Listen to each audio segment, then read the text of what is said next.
Bueno, vamos a hablar, la otra clase hablamos de las etapas, hablamos de la deglución en general, hablamos de las diferencias que hay entre la deglución infantil y la deglución adulta, y hablamos de las teorías de la deglución y de las etapas de la deglución, pensando en la deglución adulta. Y ahora vamos a hablar de cómo todo eso se regula. Para estudiar esto tenemos dos libros de base. El libro de Mans, de sistema estomatognático, y hay un librillo en biblioteca de Bocardo para hablar de la deglución adulta,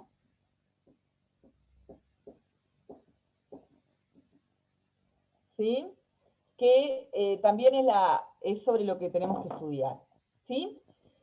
Recuerden que hablamos la clase pasada que en realidad esta función es una función que está muy, muy regulada porque los mismos músculos que en algún punto están degluten en el momento que degluten, en el momento que dejan de deglutir hacen otras cosas.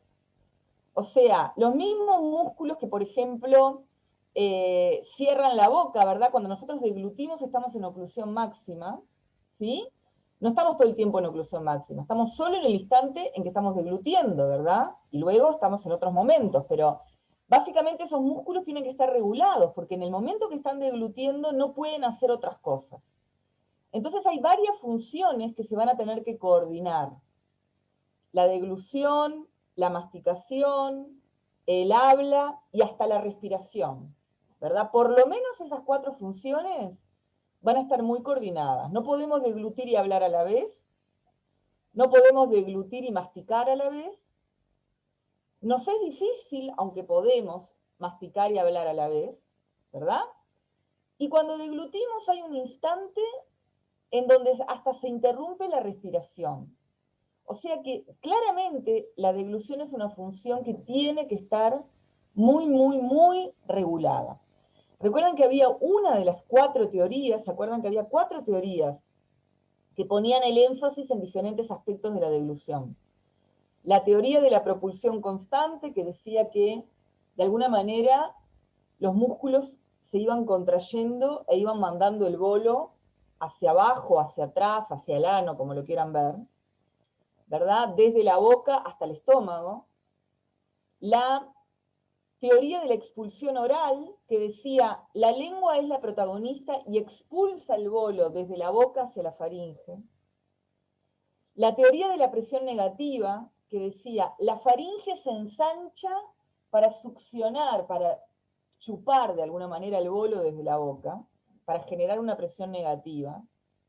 Y la última teoría pone el acento en un centro de la deglución, en la regulación justamente de esto, en un centro nervioso que está en el tronco cerebral y que es el encargado, el director de orquesta, vamos a hacer la analogía a esa, el director de orquesta, el que regula toda esta historia. Bueno, de alguna manera, cuando hablamos de la regulación de la deglución, vamos a poner el acento en ese centro de la deglución. Entonces, lo primero que además nos da una excusa para nuevamente repasar todo lo que tiene que ver con la inervación de todas estas estructuras, ¿verdad? La inervación. Tanto la inervación sensitiva como la inervación motora, ¿sí? Entonces, para hablar de la inervación sensitiva, fíjense que cuando yo hablo de inervación sensitiva, estoy acá hablando de la boca y de la faringe, ¿sí? Y acá pongo somestésica. ¿Qué quiere decir somestésica? Quiere decir todo lo que tiene que ver con el tacto, con la temperatura, con el dolor. Estoy sacando acá al gusto, que también es una información sensitiva, ¿verdad? Pero a eso se le llama más sensorial, de un sentido, ¿verdad? Como el gusto, como el olfato. Vamos a empezar entonces con repasar la inervación sensitiva, somestésica, de la boca y la faringe. Y acá vemos, para el sentido del tacto, ¿verdad? Que toda la zona de el paladar blando, la mucosa bucal, los 2/3 anteriores de la lengua y la nasofaringe, o sea, la porción de la faringe que está detrás de las fosas nasales, todo eso es inervado por el trigémino. Recuerden que una vez que nosotros metemos un alimento en la boca, eso se le llamaba ingerimos el alimento, lo vamos a preparar, ¿verdad? En la etapa preparatoria bucal. Recuerden que en esa etapa preparatoria la mandíbula tenía una gran libertad de movimientos, tanto movimientos de abre y cierre verticales como movimientos horizontales, ¿verdad? Porque cuando masticamos también muchas veces lateralizamos la mandíbula. Y esa gran libertad de movimiento, ¿qué hace? Hace que nosotros trituremos, ¿verdad? Y pulvericemos el alimento, lo vamos a estudiar bien cuando hablemos de masticación. También se va a producir mucha secreción salival en ese momento, más que cuando no estamos masticando. Y entre la salivación y la masticación vamos a formar ese bolo, ¿verdad? Una vez que el bolo está formado, recuerden que el bolo tenía un tamaño de 5 a 15 centímetros cúbicos, era de una consistencia blanda, ¿verdad? Y una vez que está formado, se inicia la etapa bucal propiamente dicha, ¿sí? Que era una etapa que tenía menos libertad de movimiento. El bolo se ubicaba entre la lengua y el paladar, ¿verdad? Y se iniciaban todos los procesos de la deglución, que básicamente era que el velo del paladar, que estaba en posición vertical contra la base de lengua, se iba a elevar para separar nasofaringe de orofaringe, y que la lengua iba a mandar ese bolo hacia atrás. Para todo eso se necesitaba generar en la boca una zona de alta presión. Los dos esfínteres, tanto el oral anterior como el oral posterior, tenían que estar cerrados. Y recuerden que para decidir, la decisión más importante, ¿cuál es? Esa, que el velo, que el paladar blando se eleve, ¿verdad? ¿Quiénes eran los que básicamente captaban eso? Los mecanorreceptores, que eran receptores de tacto, que estaban en el esfínter oral posterior, fundamentalmente en el pilar anterior. Y lo más importante que captaban, ¿qué era? La consistencia del bolo. Que el bolo no estuviera muy rugoso. Puede ocurrirnos que no mastiquemos del todo bien el alimento y que quede muy pinchudo, muy rugoso, de una consistencia muy dura, que claramente si lo deglutimos corremos el riesgo de que nos lastime. Y de hecho, alguna vez en la vida nos debe haber pasado eso, que nos equivocamos y que deglutimos algo que no está suficientemente preparado. Recuerden también que el tacto formaba parte de algo más grande, que era el sabor de un alimento. Recuerden que el sabor de un alimento era la mezcla del tacto, de la temperatura, del gusto y del olfato, de todo eso. ¿Sí? Entonces, el tacto de todas estas regiones, paladar blando, mucosa bucal, 2/3 anterior de lengua y nasofaringe, van por el trigémino. Y cuando yo digo van por el trigémino, ustedes ya tienen que saber cómo sigue el cuento. ¿Sí? Quiere decir que la primer neurona de esos que está unida a esos receptores, ¿no? Recuerden siempre lo mismo, ¿no? Yo voy a tener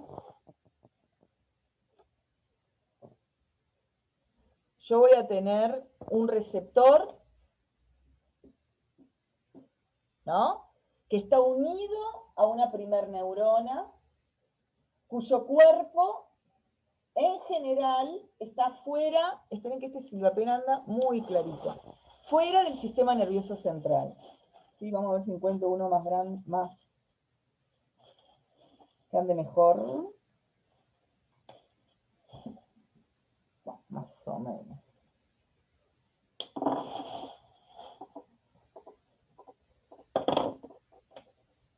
Este anda mejor. ¿Sí?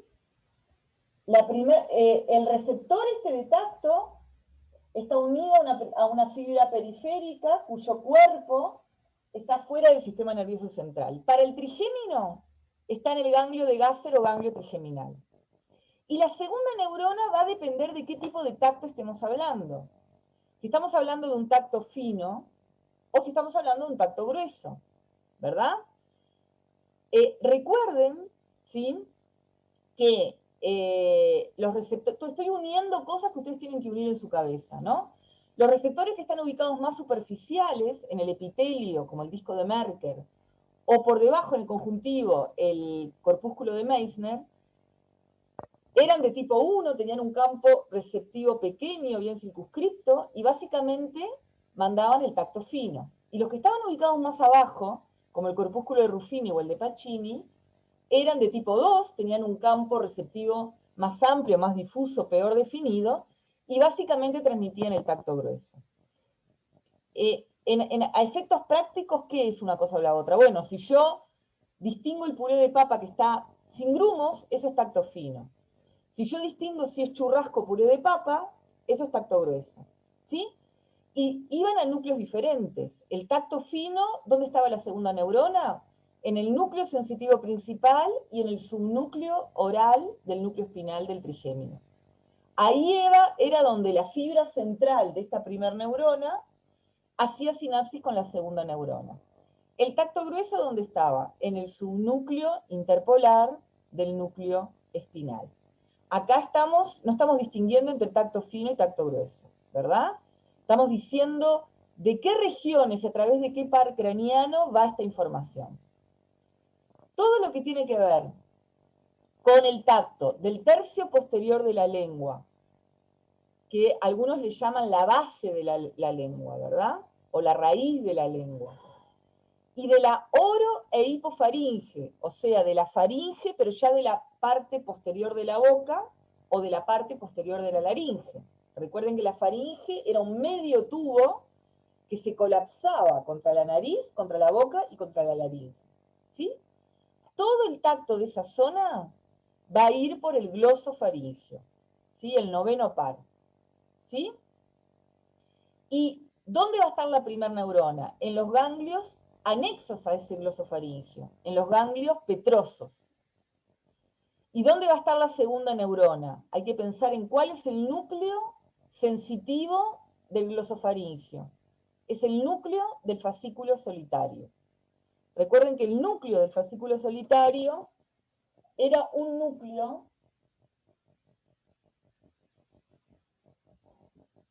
que estaba ubicado en el bulbo,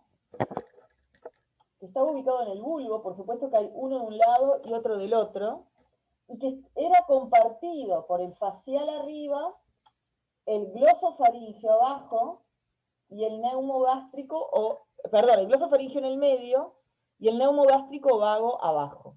Ese núcleo del fascículo solitario recibe la sensibilidad tanto somestésica, que es como estamos hablando ahora, tacto, como sensorial, ¿verdad? Sensorial, estamos hablando del gusto, del glosofaringeo, del facial, del glosofaringeo y del neumogástrico. Ahí está ubicada la segunda neurona.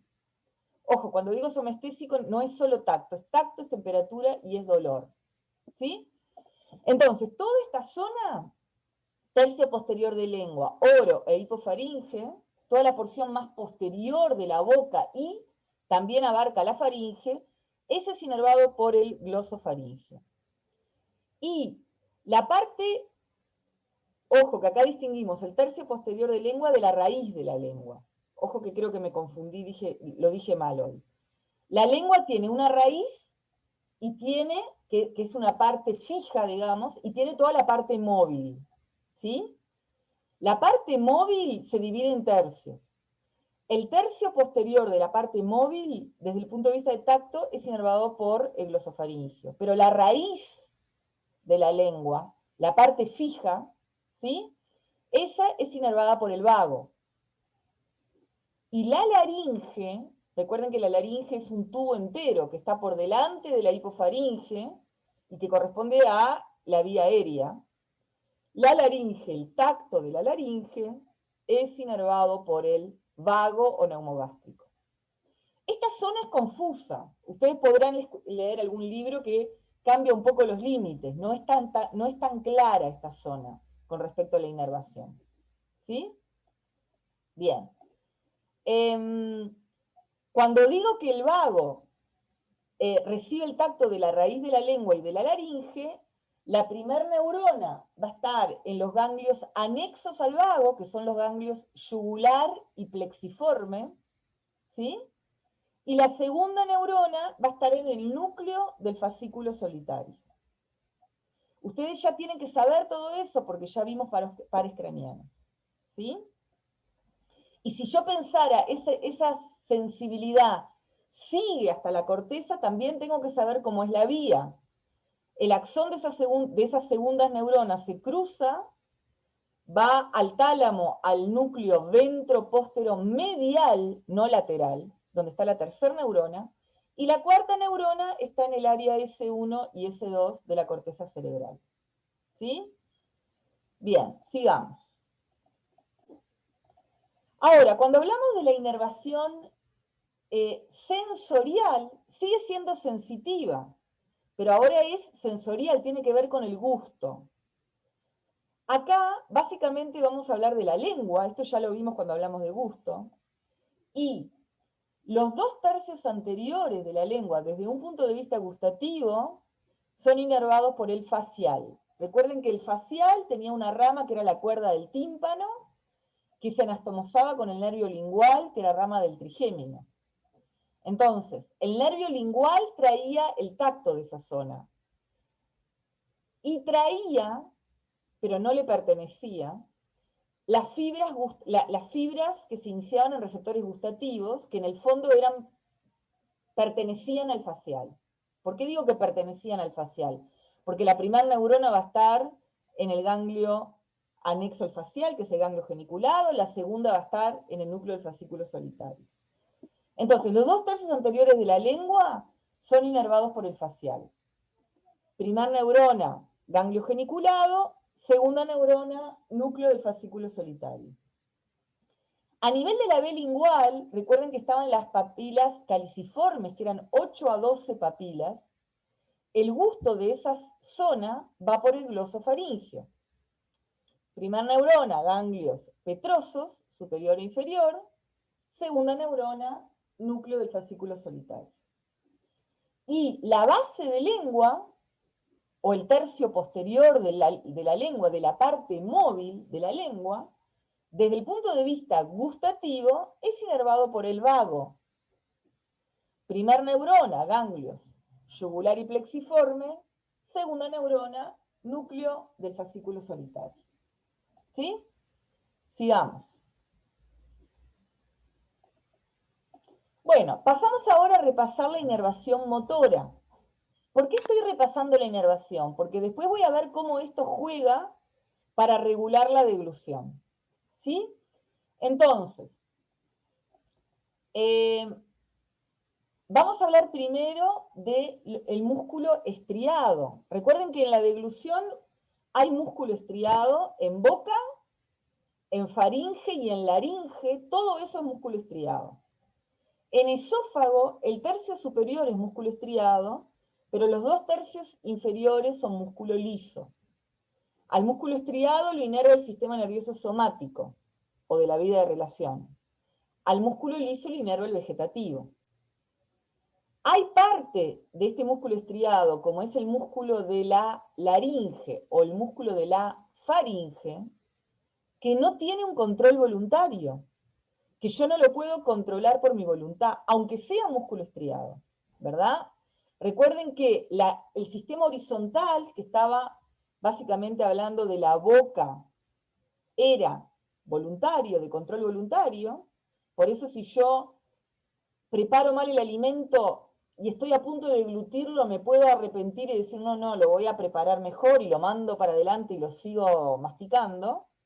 Pero una vez que tomo la decisión de elevar el velo del paladar y que el bolo vaya a la faringe, entramos en el sistema vertical y ahí ya no hay vuelta atrás, no hay un control voluntario.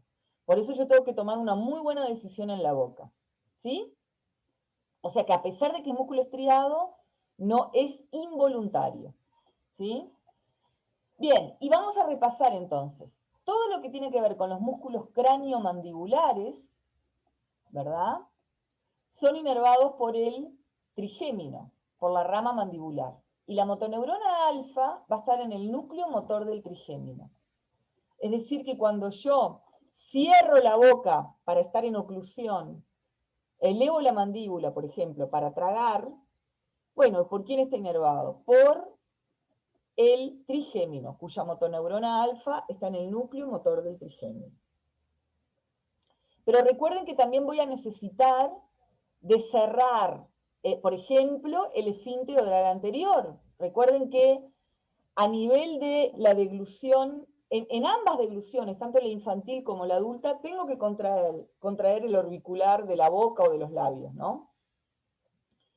En la deglución infantil, la contracción es aún más evidente. Yo lo miro al nene y veo que aprieta los labios. ¿Por qué? Porque detrás de los labios no tiene dientes. Entonces tiene que cerrar muy bien ese esfínter. Lo único que va a tener ahí va a ser la lengua metida entre los rodetes. En el adulto tenemos los labios, pero después atrás tenemos los dientes, en oclusión máxima, ¿verdad? Entonces la contracción existe, pero es menos evidente. Yo no la veo desde afuera. Yo no veo al adulto apretando los labios, ¿sí? Eso, por ejemplo, esos músculos, ¿quién los inerva? Los inerva el facial, ¿verdad? ¿Y dónde está la motoneurona alfa? En el núcleo motor de facial, que también tenemos que saber ya dónde están, ¿no?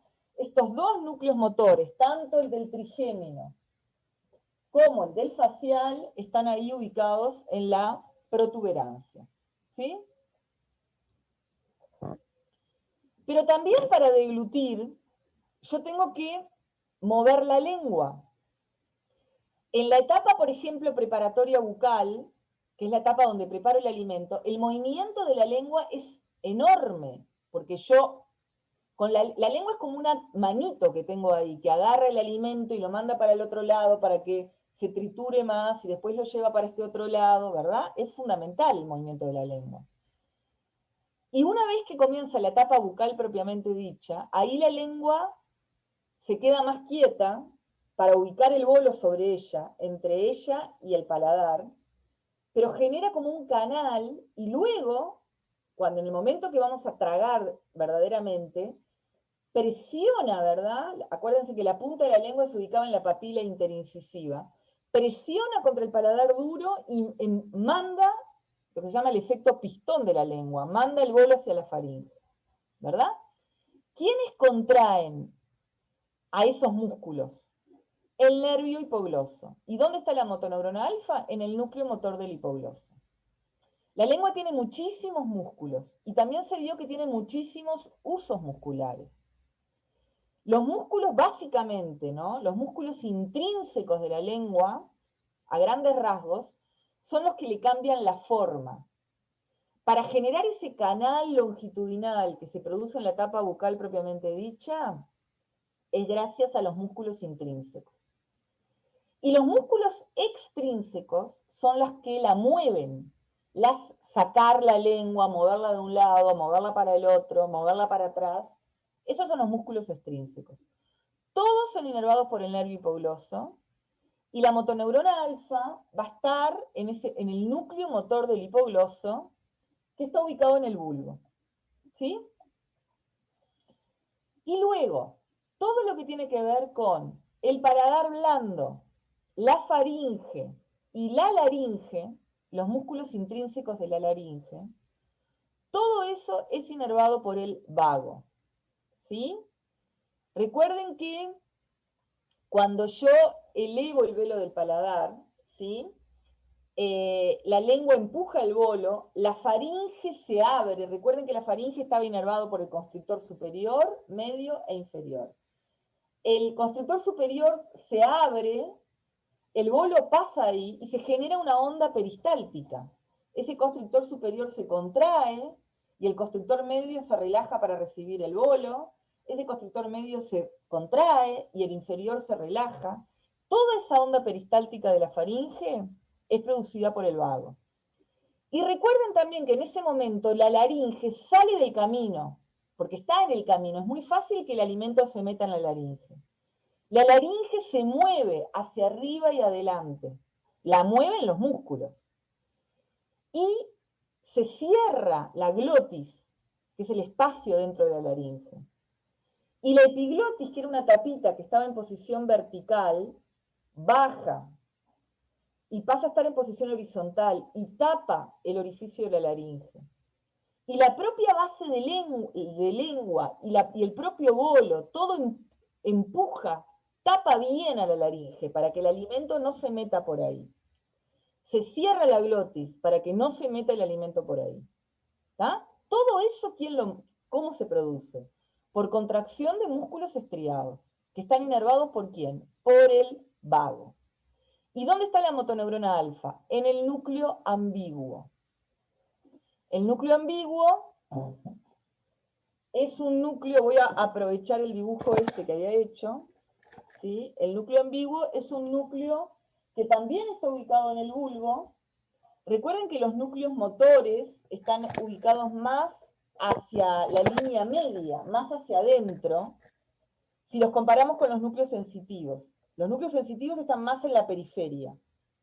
El núcleo ambiguo, todos estos núcleos que estoy hablando son bilaterales, hay de un lado y del otro. Hay dos núcleos de fascículo solitario, dos núcleos ambiguos. ¿Tá? Y el núcleo ambiguo es compartido. Es como el fascículo solitario, pero motor. Es compartido por el glosofaringio arriba, por el neumogástrico en el medio y por el espinal abajo. ¿Tá? Es un núcleo donde hay motoneuronas alfa, o sea, es un núcleo del sistema nervioso somático. ¿Sí? Y acá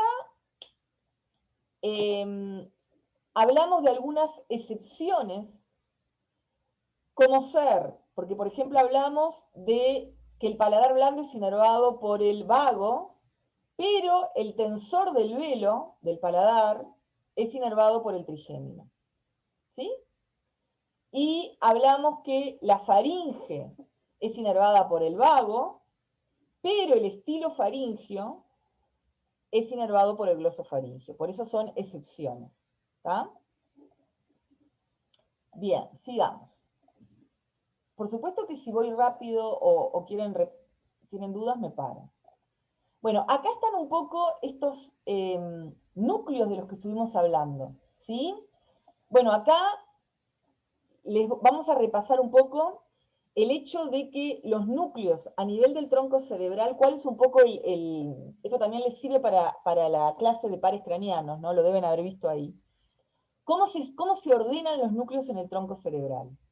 Recuerden que la médula, ¿no? La médula es una H de sustancia gris, ¿sí? Donde, en este caso, los pulgares míos están atrás, o sea que serían las astas posteriores, y los índices están adelante, o sea que serían las astas anteriores, ¿verdad? Recuerden que la parte posterior de la médula era sensitiva y la parte anterior era motora. Y esa H que venía tan preciosa ahí en la columna vertebral, a nivel del tronco cerebral, se abre. Entonces, lo posterior o sensitivo queda hacia la periferia y lo anterior o motor queda hacia la línea media. Hay varias razones para que esa H se desorganice. Una es que el epéndimo, que era un pequeño tubito que estaba en la médula, a nivel del tronco cerebral se abre formando el cuarto ventrículo. Otra es que la vía piramidal se cruza a nivel de las pirámides vulvares. Todo esto hace que esa H, entre comillas, se desordene, aunque dentro de ese desorden sigue cierto orden. ¿Tá? Y es lo que les decía, si yo miro acá, está muy clarito, pero si yo acá miro el tronco cerebral visto de atrás, acá tenemos el bulbo, acá tenemos la protuberancia, y estas dos ramas son las ramas de los pedúnculos cerebrales vistos de atrás. ¿Tá? Estos núcleos rayaditos que están acá hacia la periferia son los núcleos sensitivos, ¿tá? Donde estaban las segundas neuronas, salvo la excepción del núcleo mesencefálico. Estos son los núcleos sensitivos del trigémino, mesencefálico, sensitivo principal y espinal. Y este es el núcleo del fascículo solitario. Están hacia la periferia. Lo mismo que hay acá no lo dibujaron, pero también está acá. Y hacia la línea media, estos que están dibujados con colores, son los núcleos motores, donde está la motoneurona alfa. Que a nosotros para la deglución nos interesa el núcleo motor del trigémino en la protuberancia, el núcleo motor del facial también en la protuberancia, el núcleo ambiguo que es el rosadito en el bulbo, compartido por el glosofaringio, el neumogástrico y el espinal. Y el núcleo motor del hipogloso, que es el verde, también en el bulbo. Todos estos que están con colores son núcleos motores, o sea que lo que hay ahí son cuerpos de las motoneuronas alfa, que inervan músculo estriado. Y los núcleos que están en el medio, entre los núcleos sensitivos y los núcleos motores, estos núcleos negritos que están acá, son núcleos vegetativos o visceromotores. ¿Qué hay ahí? Están las neuronas preganglionares parasimpáticas. ¿Está? Por ejemplo, núcleo lácrimo-muconasal, núcleo salival superior en la protuberancia, núcleo salival inferior en el bulbo, núcleo cardio-gastroneumoentérico o dorsal del vago también en el bulbo. Pero ahí ¿qué hay? Ahí hay neuronas preganglionares parasimpáticas. ¿Sí? Recuerden que el parasimpático era cráneo sacral. ¿Y para qué me van a importar estos núcleos ahora? Para la parte de músculo liso, para la regulación de los 2/3 inferiores del esófago. ¿Sí? Sigamos. Vamos ahí. ¿Tá? Vamos ahí. Entonces, vamos ahí, después hacemos un pequeño recreíto, porque los quiero despiertos. Acabamos de ver entonces la inervación sensitiva, tanto somestésica como sensorial, tanto de tacto, temperatura y dolor, como el gusto. Vimos la inervación somatomotora, la inervación del músculo estriado, de boca, lengua, bueno, la lengua está dentro de la boca, faringe, laringe y tercio superior de esófago. Y ahora nos falta ver la inervación vegetativa, o también se le llama visceromotora, de los 2/3 inferiores del esófago. ¿Tá? Que también ya no hay nada nuevo, ya todo lo estuvimos viendo en algún momento, hay que repasar e integrar. Lo que tiene el curso de fisiología es que ustedes tienen como que ir uniendo las piezas del rompecabezas en su cabeza. ¿Sí? Entonces, recuerden que todo el tubo digestivo, ¿verdad? Desde el esófago, desde estos 2/3 inferiores del esófago hasta el ano, tienen un sistema llamado sistema nervioso entérico. ¿Sí? Un sistema llamado sistema nervioso entérico. Ese sistema nervioso entérico tiene cierta independencia del resto del sistema nervioso central. Es decir, por sí mismo este sistema nervioso entérico puede generar la motilidad del tubo digestivo o peristaltismo y también aumenta, si se estimula, las secreciones de ese tubo digestivo. Pero ese sistema nervioso entérico también está regulado por el sistema nervioso vegetativo, por el sistema simpático y por el sistema parasimpático. Recuerden que ambos sistemas a nivel del tubo digestivo tienen una acción, se podría decir, antagónica. El sistema simpático disminuía la motilidad, ¿no? Disminuía las secreciones y decíamos que aumentaba el tono de los esfínteres. ¿Qué eran los esfínteres? Eran las porciones que unían diferentes sectores del tubo digestivo, ¿no? El esófago tiene un esfínter esofágico superior y un esfínter esofágico inferior. Son anillos que están cerrados. El esfínter esofágico superior, ojo que ese es de músculo estriado, o sea que no entra en este juego, ¿está? Separa la faringe del esófago. El esfínter esofágico inferior, ese sí es de músculo liso, separa el esófago del estómago.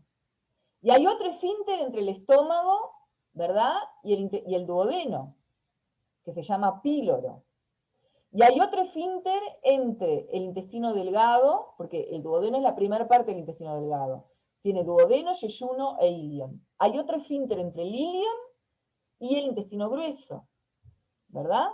Y hay otro esfínter a nivel del recto, en el ano. Esos esfínteres, que salvo el superior, todos son músculo liso, están cerrados. Se abren para que el bolo alimenticio pase y luego se vuelven a cerrar. El sistema simpático disminuye la motilidad, ¿tá? Disminuye las secreciones, pero aumenta ese tono de los esfínteres. Por eso cuando yo estoy muy nerviosa, muy angustiada, me cuesta tragar, ¿verdad? Me cuesta tragar de lo angustiada que estoy, porque se estimuló mi sistema simpático. Y el parasimpático hace exactamente lo contrario. Bueno, esto ya me está quedando sin tinta de nuevo. ¿Está? Lo contrario. El parasimpático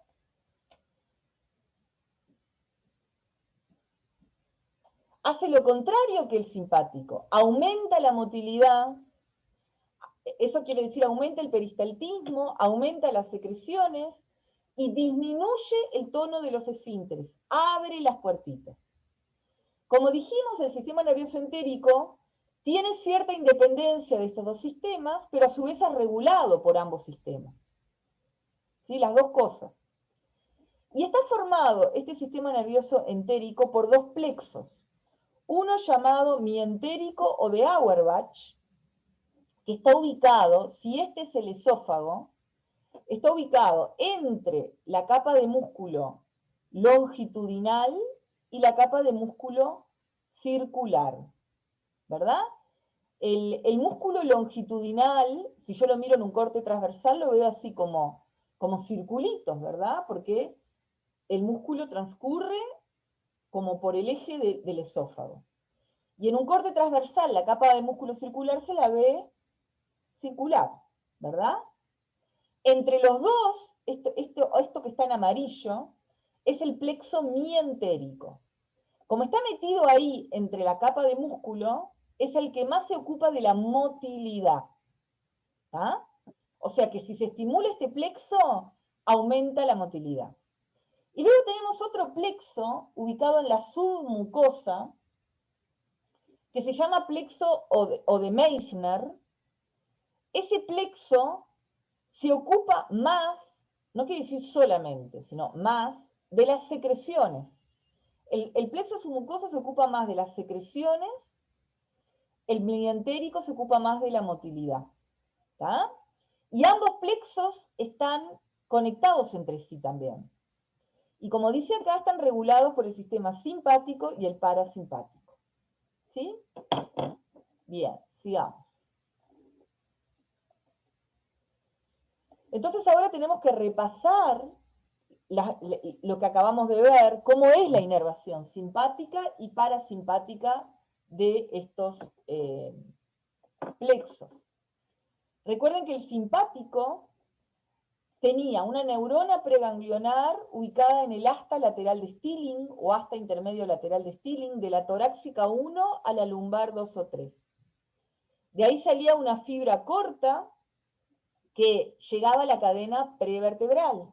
Recuerden que al lado de la médula había dos cadenas paravertebrales, que eran como una cadena de rosarios, que estaban cerca de la médula.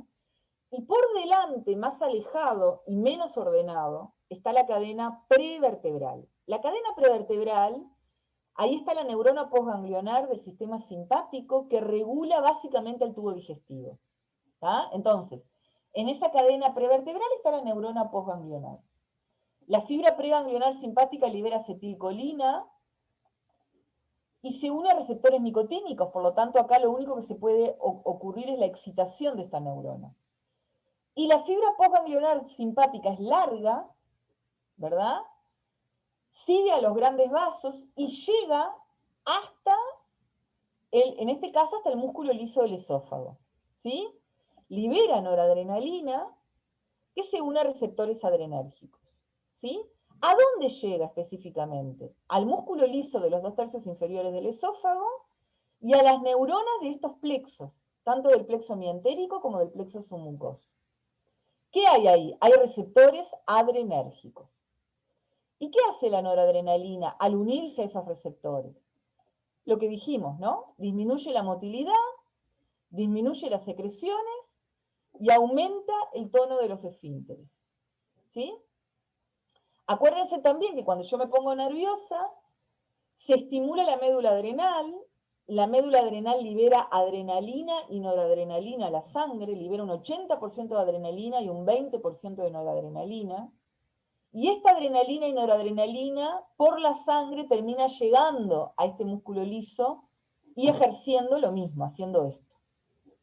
Acá se ve, simplemente para que recuerden, si esta es la neurona preganglionar simpática, sale la fibra por la raíz anterior del nervio espinal, ¿verdad? Luego continúa por el nervio espinal, luego se separa por el ramo comunicante blanco, pasa por la cadena paravertebral sin hacer sinapsis, continúa por los nervios esplácnicos y llega a la cadena prevertebral y ahí hace sinapsis con la neurona postganglionar.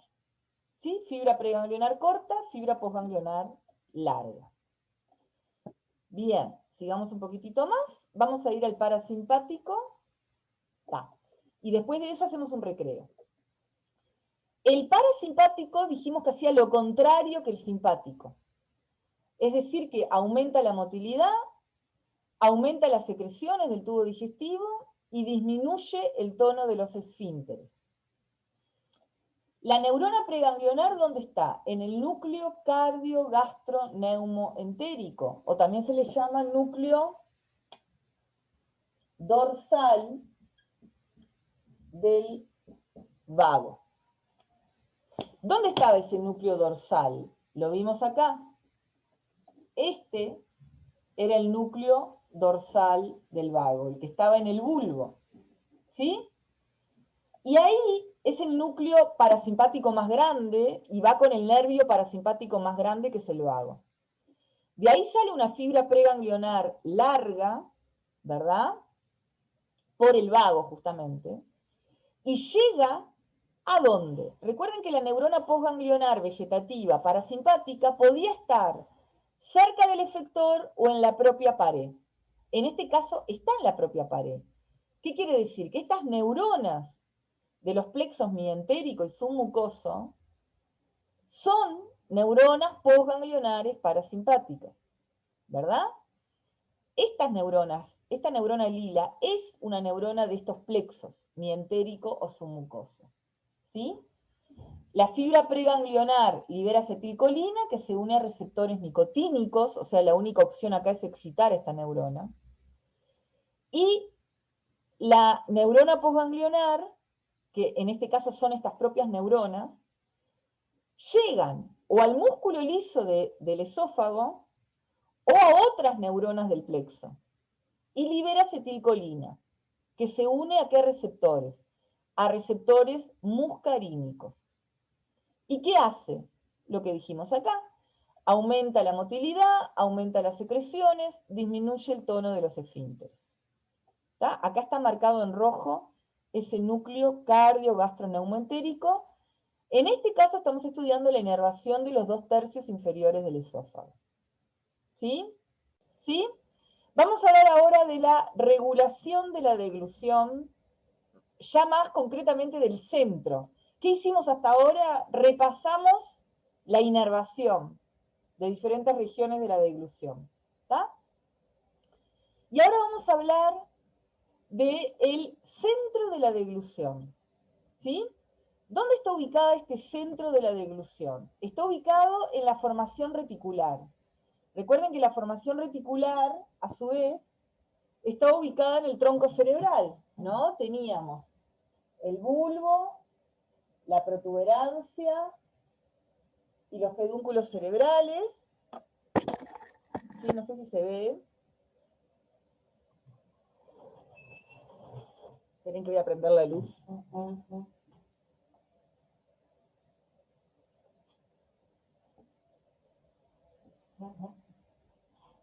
¿Sí? Porque yo misma no me veo ahí. Bueno. Y acá hay una línea media imaginaria, ¿sí? Y a nivel de todo este tronco cerebral está la formación reticular, ¿sí? En esa formación reticular, fundamentalmente en la zona de bulbo y protuberancia, Hablábamos del nudo vital, ¿se acuerdan que ya hablábamos de esto en el primer semestre? Del nudo,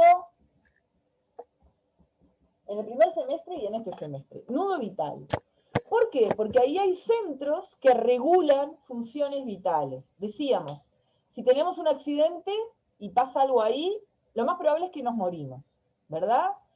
Porque está el centro que regula la respiración, que ya vimos los diferentes grupos que los componen, el centro que regula la actividad vasomotora, que tiene que ver con la presión arterial, el centro cardiorregulador y el centro de la deglución.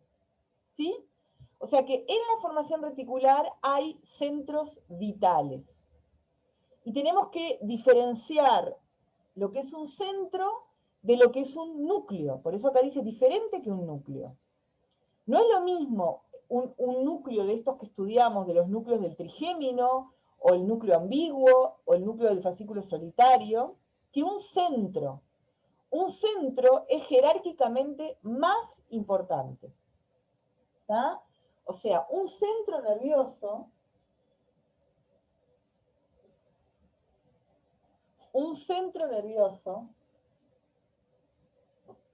es más importante que un núcleo.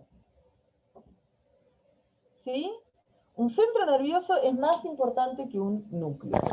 ¿Sí?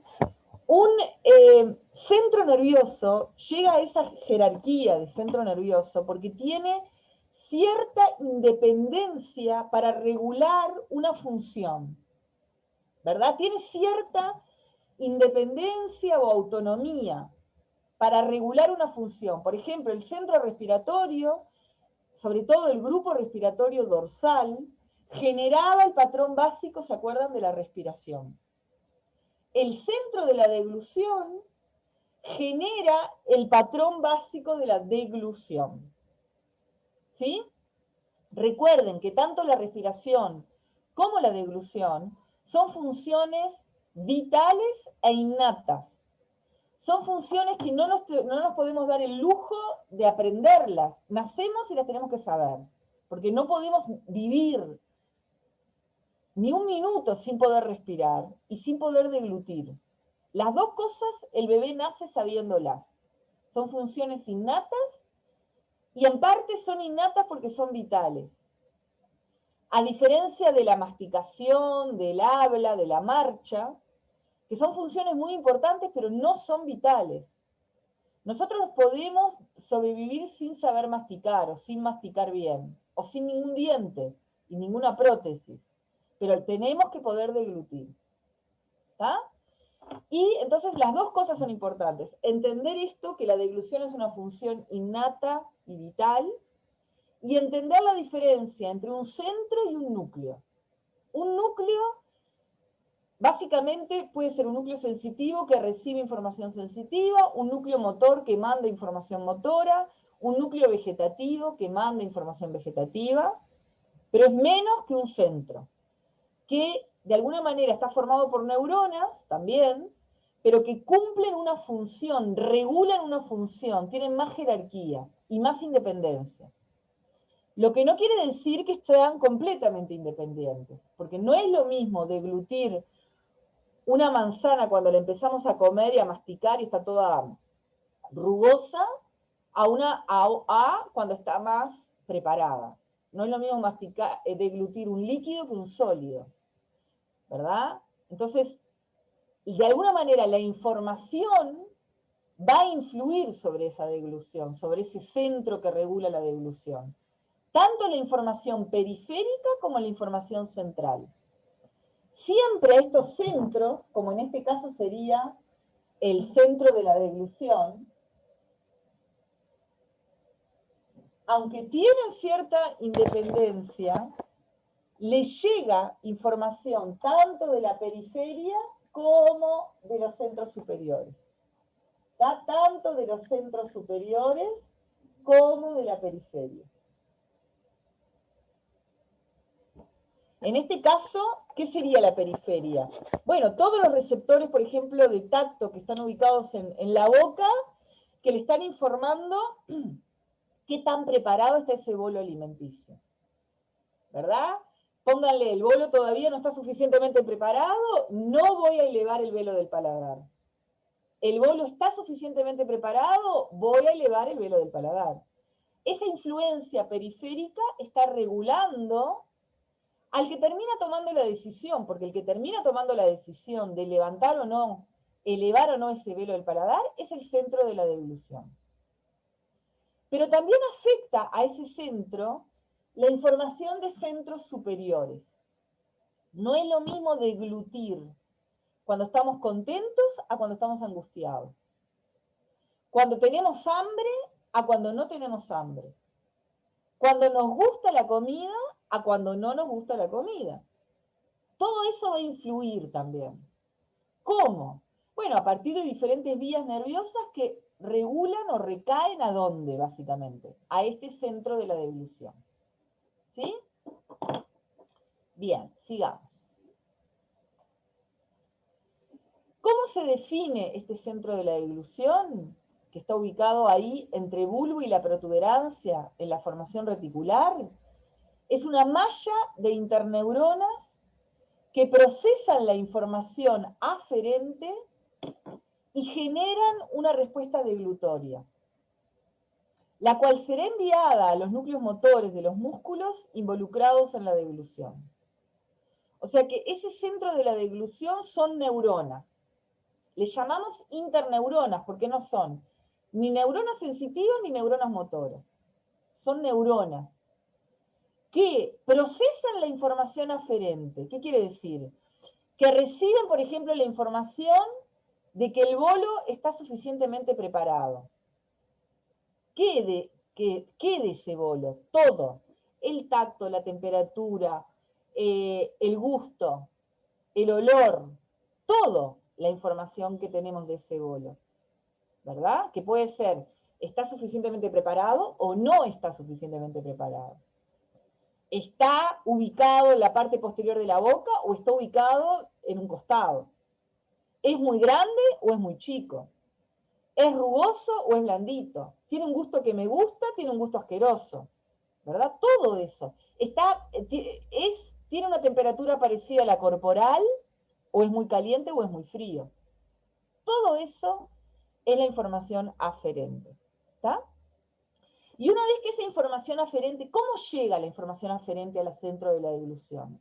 Bueno, desde los receptores, las primeras neuronas, los núcleos sensitivos, dependiendo de qué estemos hablando, serán los núcleos del trigémino, será el núcleo del fascículo solitario.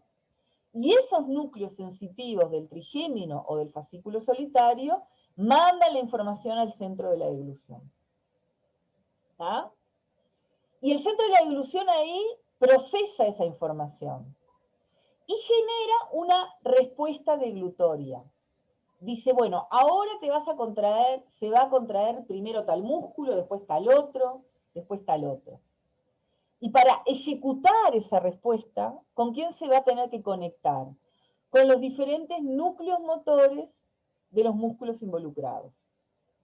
Entonces, si recién estuvimos ingiriendo el alimento que está en la boca, todavía no es momento de la etapa bucal propiamente dicha, estamos en la etapa preparatoria bucal. Y este centro de la deglución se va a conectar con los núcleos, básicamente, el núcleo motor del trigémino, el núcleo motor del hipogloso, para generar esa gran libertad de movimientos que ayuda a preparar el bolo. Y si el bolo ya está suficientemente preparado, está ubicado en el dorso de la lengua, entre el paladar duro y blando y el dorso de la lengua, bueno, ahora será el momento de que el centro de la deglución le diga a la lengua, bueno, presiona contra el paladar. O le diga al velo del paladar, bueno, elevate para separar la nasofaringe de la orofaringe y que la lengua empuje el bolo a la faringe. Y le diga al constrictor superior, bueno, ahora relájate para recibir al bolo, y ahora contraete para mandarlo para abajo. ¿Quién comanda todo el asunto? ¿Quién es el jefe acá? El centro de la deglución. Es el director de orquesta, que se va conectando con los diferentes núcleos motores en los diferentes momentos de la deglución para que esto funcione armónicamente. Y el bolo vaya a la faringe y no vaya a la laringe. Y me atragante y me muera ahí mismo. ¿Verdad? y se contraiga primero el constrictor superior, después el medio, después el inferior, y no al revés. El que comanda todo es el centro de la deglución. ¿Sí?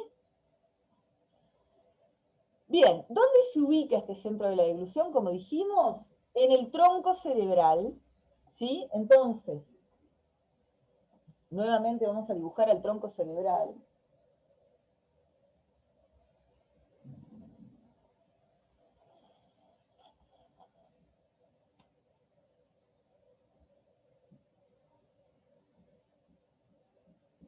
¿Sí? Y acá tenemos un centro de la deglución de un lado, otro centro de la deglución del otro. ¿Dónde? En la formación reticular, entre el bulbo y la protuberancia. ¿Sí? A ambos lados de la línea media. ¿Sí? Bueno, y acá se lo ve a ese centro de la deglución. Fíjense que, por un lado tenemos a los núcleos sensitivos, básicamente a los núcleos sensitivos del trigémino y al núcleo del fascículo solitario. Que muchos autores dicen, bueno, casi que forma parte del centro de la deglución. En realidad, en esos núcleos, ¿quién está? Están las segundas neuronas, ¿verdad? Que reciben la sensibilidad de tacto, de temperatura, de dolor, de gusto de las diferentes regiones, como estuvimos repasando. Luego, estas segundas neuronas se comunican con estas interneuronas, que forman, estas sí, específicamente parte de este centro de la deglución. Y estas interneuronas, ¿con quién se van a conectar? Con los diferentes núcleos motores, con el núcleo motor del trigémino, con el núcleo motor del facial, con el núcleo ambiguo, con el núcleo motor del hipogloso. ¿Qué había en esos núcleos motores? Motoneuronas alfa, que eran las que controlaban las diferentes regiones, ¿verdad? Que también fue lo que repasamos en la primera parte de la clase. Entonces, el centro de la deglución, que sería específicamente estas interneuronas, se va a conectar con estos diferentes núcleos motores. Es como que fuera el director de orquesta. Los núcleos motores son los músicos. La flauta, el trombón, la guitarra, las trompetas, el triángulo. Pero el director de orquesta, el que dice, ahora vos, ahora vos, ahora vos pará, ahora vos seguí, es el centro de la deglución. Los ejecutantes son los músicos, los núcleos motores son los músicos, que van a contraer tal o cual músculo en tal o cual momento. Pero el que dirige la orquesta, el que dice quién, cuándo y hasta cuándo y con qué intensidad, ese es el centro de la deglución. ¿Sí? Bien. Entonces acá vemos el centro de la deglución es el sistema horizontal. Perdón, el sistema, dije cualquier cosa, el sistema organizador, el que organiza la cosa. A ese centro de la deglución le llega información aferente, tanto de la periferia como de los centros. De la periferia, ¿a través de qué nervios? De estos que estuvimos viendo. Trigémino, facial, glosofaringio, neumogástrico. Esa información periférica, ¿qué le cuenta el centro de la deglución? ¿Dónde y cómo está el bolo? ¿En qué parte de la boca está? ¿Y qué tan procesado está? ¿Qué tan blandito está? ¿O qué tan poco preparado está? ¿Cuál es la temperatura? ¿Cuál es el gusto? ¿Cuál es el olor? Todo. Toda esa información periférica es importante, ¿verdad? Porque también, de nuevo, no es lo mismo deglutir algo sólido que algo líquido. También le llega la información central, que ¿qué era? ¿Cómo estamos nosotros? No tanto el bolo, sino nosotros. ¿Estamos contentos? ¿Estamos tranquilos? ¿Estamos nerviosos? ¿Estamos angustiados? ¿Tenemos hambre? ¿Estamos satisfechos? ¿Nos gusta lo que estamos comiendo? ¿No nos gusta? Todo eso llega por la información central. Y el centro de la deglución, que es el organizador, el director de orquesta, se contacta con el sistema eferente, que son los ejecutantes, los músicos de la orquesta. Núcleo motor del trigémino, núcleo motor del facial, núcleo ambiguo, núcleo motor del hipogloso. Y acá no está, pero también juega los núcleos, el núcleo cardiogastroneumoentérico, que era un núcleo vegetativo. También es otro ejecutante acá. No está escrito, pero también juega el núcleo cardiogastroneumoentérico para la parte de músculo liso. ¿Sí? Entonces, el centro de la deglución se contacta con ese sistema eferente, que es como cuando el director de orquesta le dice a tal o cual qué tiene que hacer. ¿Sí? Muy bien. En este centro de la deglución, como dijimos, como está ubicado entre la protuberancia y el bulbo, la parte que está ubicada en la protuberancia,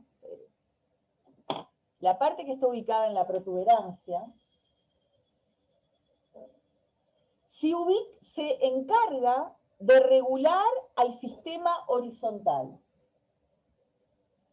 ¿Cuál era el sistema horizontal? El sistema horizontal era el que estaba formado por la boca.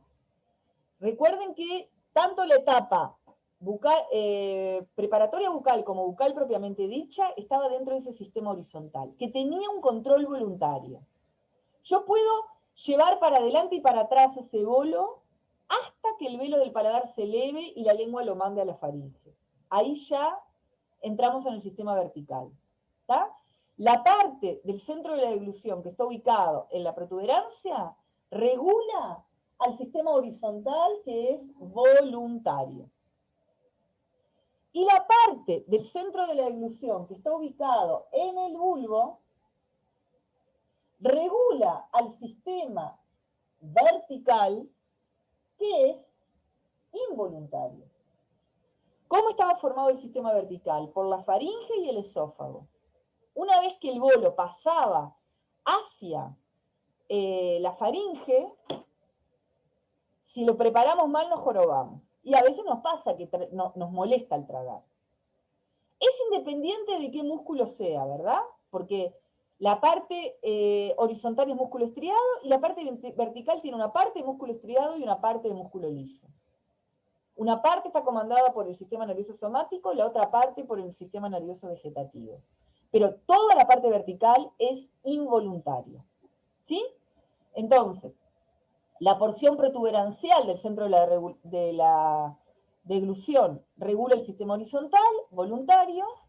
La porción vulvar del centro de la deglución regula el sistema vertical, involuntario. Bueno, y con esto terminamos. ¿Sí? Así que con esto finalizamos. Esto se une a la clase anterior para hablar de deglución.